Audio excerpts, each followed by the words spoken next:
আপনারা লক্ষ্য করেন, তাহলে এই এজোলা যদি আমাদের এইভাবে খায়, তাহলে আমরা এজোলা মারা নিয়ে ব্যস্ত কেন?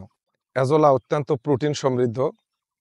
আমরা এটাকে দিলে দেখেন নিমিষের মধ্যে শেষ করে দেয়। আপনারা যদি একটু লক্ষ্য করেন, নিমিষের মধ্যে এগুলা শেষ করে দিবে। বিসমিল্লাহির রহমানির রহিম। আসসালামু আলাইকুম প্রিয় দর্শক, সকলের সুস্বাস্থ্য কামনা করে শুরু করছি আজকে আমরা ধান খেতে মাছের যে তথ্যটা দিছিলাম।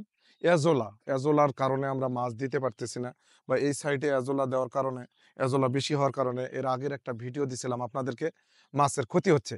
কিন্তু কালকে গভীর চিন্তা ভাবনা করার পর আমরা একটা সিদ্ধান্ত নিতে ইনশাল্লাহ, যে কোনো জিনিস নিয়ে আসলে চিন্তা করলে তার একটা সমাধান আল্লাহ পাক দেয়। এই এজোলার কারণে আমাদের পুকুরে এত পরিমাণ মাছ হচ্ছে, বাধ্য হয়ে মাছ দুটাটা করে মাছ কাটতেছে, কিন্তু আমরা এজোলার কারণে আমরা মাছ দিতে পারতেছি না। আমরা সিদ্ধান্ত নিছি ধানগুলাকে এইভাবে ফাঁক করে দিয়ে আমরা এজোলাগুলা কিছু এই যে নেটের মাধ্যমে ধরতেছি। এজোলা কিন্তু একটা মাছের খাদ্য। আমরা ঘাস মারার জন্য যে ওষুধটা নিয়ে এসেছিলাম, আমরা দিয়ে সাহস পাচ্ছি না, কারণ আমাদের ধানটা খুবই সুন্দর হয়েছে, আপনারা লক্ষ্য করতেছেন। এই ধানের যদি ক্ষতি হয় তাহলে আমরা কিন্তু ক্ষতিগ্রস্ত হব। আমরা সিদ্ধান্ত নিছি এই ধান সরাই দিছি, এই যে এইভাবে আমরা কিছু এজোলা সংগ্রহ করে, আমাদের মাছগুলা কিন্তু এজোলা খায়। এই যে দেখেন এখানে দিলে এজোলা কিন্তু একটা মাছের হাই প্রোটিন খাবার।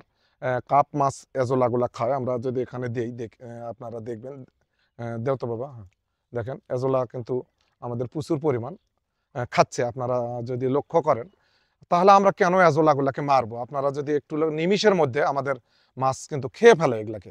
আমরা তাই সিদ্ধান্ত নিছি এই শুল্লিগুলা দিয়ে বা জোলাগুলা দিয়ে বা ধানের ফাঁকাগুলা দিয়ে, এই জায়গাতে আছে বাবা, ফাঁকাগুলাতে এই এজোলা কিছু কমাই দিয়ে যদি আমরা মাছ আল্লাহ বাঁচে তুলে আমরা কালকে দিব, কালকে দিলে আমাদের এজোলাগুলা ইনশাল্লাহ খাবে। যে আমাদের ওই যে আগাছা মারার জন্য যে প্ল্যান ছিল সেটা আমরা দিচ্ছি না। তাতে করে ধানের আমি ভয়ে থাকি কেন, এক বছর আমার 7 বিঘা মাটির এই আগাছা নাশক দিয়ে আমার 7 বিঘা মাটির পেঁপা 2-3 দিনে ধ্বংস হয়ে গেছে। তখন থেকে আমি কয়েকবার আনে রাখছি, ডেট স্পার্ট হয়ে যায়, কিন্তু আমি তারপরেও দিতে পারতেছি না বা দিচ্ছি না। কিন্তু আল্লাহ রহমত, আল্লাহ যে কোনো চাওয়া পাওয়া পূরণ করে। আমাদের মাছ দেওয়াটাও জরুরি হয়ে গেছে, ধান এখন বড় হয়ে গেছে, আমরা এখন মাছ দিতে পারবো ইনশাল্লাহ। এই এজোলা আপনারা একটু আমার কথা তো অনেক শুনেন, দেখেন এজোলা কিভাবে খায় মাছ, একটু যদি লক্ষ্য করেন, তাহলে আপনারা লক্ষ্য করেন, তাহলে এই এজোলা যদি আমাদের এইভাবে খায়, তাহলে আমরা এজোলা মারা নিয়ে ব্যস্ত কেন? এজোলা অত্যন্ত প্রোটিন সমৃদ্ধ। আমরা এটাকে দিলে দেখেন নিমিষের মধ্যে শেষ করে দেয়। আপনারা যদি একটু লক্ষ্য করেন, নিমিষের মধ্যে এগুলা শেষ করে দিবে। তাই আমরা সিদ্ধান্ত নিছি ধানগুলাকে ছাপ করে দিয়ে আমরা জোলা করে দিছি। এই জোলাগুলার থেকে আমরা কিছু এজোলা তুলেও নিচ্ছি, নিয়ে মাছগুলাকে খাওয়াচ্ছি। এবং আল্লাহ যদি বাঁচাতে হয়, কালকে আরিফ সাহেব আমাদের ছুটি থেকে আসবে, আল্লাহ যদি দয়া করে আমরা কালকে, এতদিন ধরে আপনারা অপেক্ষা করলেন কবে ধান খেতে মাছ দিব। আসলে ধান ক্ষেতের মাছটাকে সবাই পছন্দ করেন। আমরা শুধু ধান চাষে ক্ষান্ত থাকবো না, এখানে মাছ দেবো। আমাদের ধান, আমরা কোকোপিটে চারা যে কত সুন্দর ধান হয়, রোগমুক্ত ধান না দেখা পর্যন্ত আপনারা বুঝতে পারবেন না। দেখেন প্রিয় দর্শক কিভাবে এজোলা খাচ্ছে। আমরা এই এজোলা নষ্ট করব না, নিয়ত করছি।